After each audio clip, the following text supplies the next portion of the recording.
Good morning to all of you. Welcome to Legal Matters by Sai Babu Sunkara.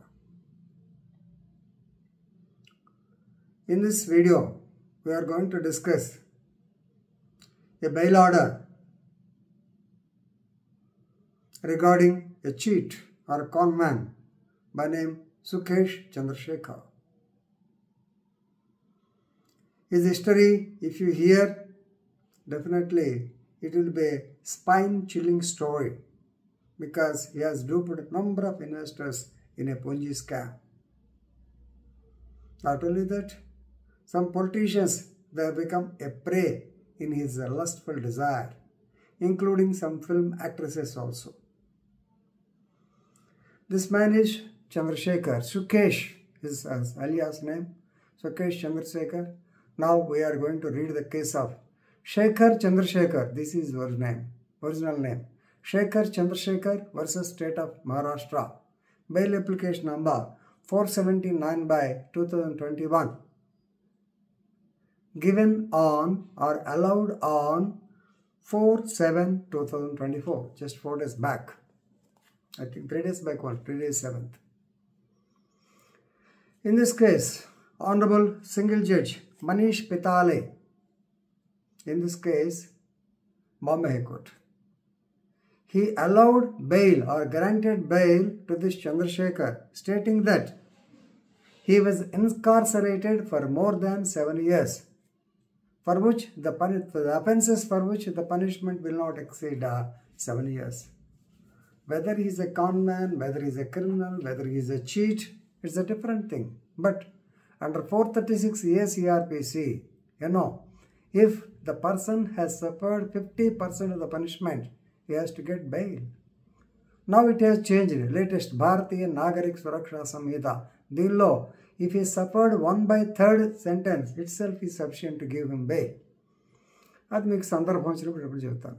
ఇక్కడ main ఏంటంటే 7 సంవత్సరాల నుంచి జైల్లో మగ్గుతున్నాడు, బెయిల్ ఇవ్వకుండా ఎందుకు ఉన్నారు అని చెప్పి బెయిల్ ఇచ్చేశారు. Now coming to the facts of the case. ఈ సుఖేష్ చంద్రశేఖర్ అనేవాడు యాక్చువల్లీ హీఈస్ ఫ్రమ్ బెంగళూరు. ఇతని కార్లు పిచ్చి. చిన్నప్పుడే కార్ల రేసుల్లో పాల్గొనేవాడు, right from 7 or 8 years of age. ఆ కాలంలోనే నాకు commissioner of police Bengaluru permission ఇచ్చాడని కర్ణాటక స్టేట్ మొత్తం తిరిగాడు, ఫేక్ పర్మిషన్. ఇతని బుద్ధి చిన్నప్పటి నుంచి ఆ చీటింగ్ వ్యవహారం అప్పుడే బయటపడి, ఆ తర్వాత ఇన్వెస్టర్స్ని డూప్ చేసి ఒక పోంజీ స్కీమ్ మెయింటైన్ చేసి మనకంతా మొన్న కూడా వెస్ట్రన్ పార్ట్స్ ఆఫ్ ప్రకాశం డిస్ట్రిక్ట్లో ఇలాగే జరిగింది. స్కీమ్లో అరౌండ్ 2,900 crores కొట్టేశాడు. వాళ్ళకి పైసా లేదు, విలాసవంతమైన జీవితం. జాక్విలిన్ ఫెర్నాండెస్ అనే సినిమా యాక్టర్ని, సార్ ఆవిడకి రకరకాల ఏమంటారు, ఇంక్లూడింగ్ కూపర్, మినీ కూపర్ అంటారు కదా, బెంట్లీ కార్లు అన్ని బోల్డ్ విలాసమైన వస్తువులు ఇచ్చాడు. ఇంకొక ఆవిడతో సహజీవనం చేశాడు.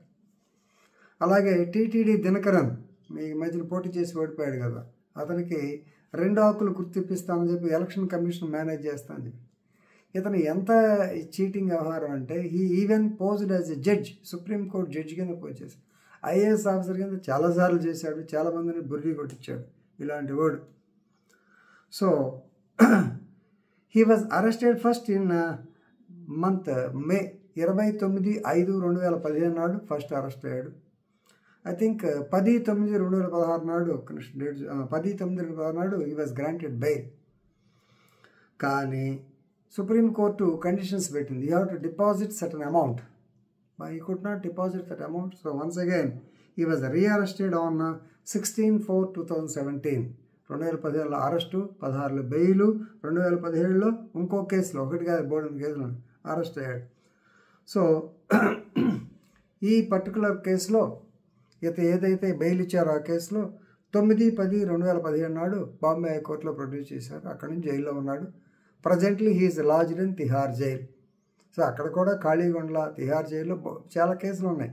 ఇప్పుడు ఈ కేసులో బెయిల్ ఇచ్చిన మాత్రం బయటికి రాడు, బోల్డెన్ కేసులు ఉన్నాయి అయ్యగారి మీద. బట్ తిహార్ జైల్లో ఉన్నాడు. జైల్లో ఉండి ఏం చేశాడు, బర్త్డే సెలబ్రేట్ చేసుకున్నాడు.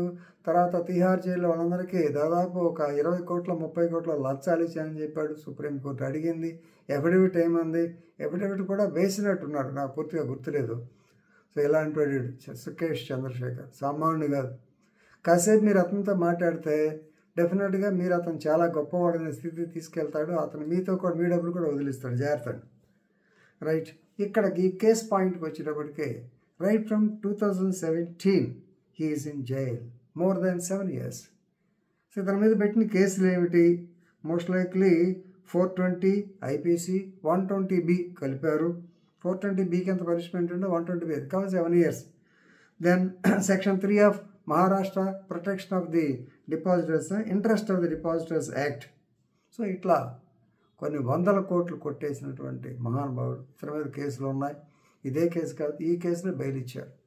సో కానీ కోర్టు దృష్టి చూడండి, ఈ కేసు సంబంధించి he is in jail for the past 7 years. Definitely you have to give him bail అని ఒకటే మాట. మిగతా కేసులు అయినా మాకు అనవసరం, ఈ కేసు వరకు బెయిల్ ఇవ్వాలి అని చెప్పి అన్నారు. అఫ్కోర్స్ మిగతా కేసులు ఇంత మాత్రం ఎప్పుడే చెప్పినట్టు ఇంత మాత్రం బెయిల్ మీద రాడు బయటికి, చాలా కేసులు ఉన్నాయి, చూద్దాం. సో ఎందుకనే దీని మీద మంచి కేసులా కూడా ఉంటుంది. This is stare decisis or మనకి మామూలుగా రీజన్ డిషన్ అంటాం కదా. That is Niranjan Singh versus Prabhakar Rajaram Kharote KHA. So 1980 దాంట్లో bail is a right. 436A ఉదాహరించాడు CrPC. So half of the punishment period అయిపోయింది కాబట్టి he has got a right to get bail అన్నారు, బెయిల్ ఇచ్చారు. చూద్దాం ఏం జరుగుతుందో, ఎందుకంటే అతను ఎటు బయటికి రాలేడు, వేరే కేసులు ఉన్నాయి. ఆ కేసులో కూడా బెయిల్ తేగలలేము, సామాన్లు కాదు. ఎందుకంటే రాజకీయ నాయకుల్ని, సినిమా యాక్టర్లని, ఒక అమ్మాయి ఇంకో సినిమా యాక్టర్ ఎవరితో సహజీవనం చేశాడు కొన్నాళ్ళు, పేరు గుర్తు రావట్లేదు. ఇలాంటి వాడు మనోడు సుకేష్ చంద్రశేఖర్.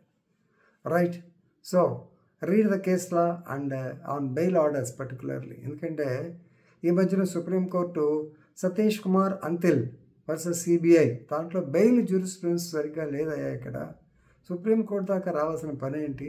బెయిల్ అనేది లోకల్ కోర్టులో ఇవ్వాలి, జిల్లా కోర్టులో ఇవ్వాలి. జిల్లా జడ్జిలు, హైకోర్టులు ఎందుకు బెయిల్ ఇవ్వలేకపోతున్నారు అనేటువంటి దాని మీద సుప్రీంకోర్టు వాపోయింది ఈ మధ్యకాలంలో. పడే చూద్దాం ఏం జరుగుతుందో. Thank you.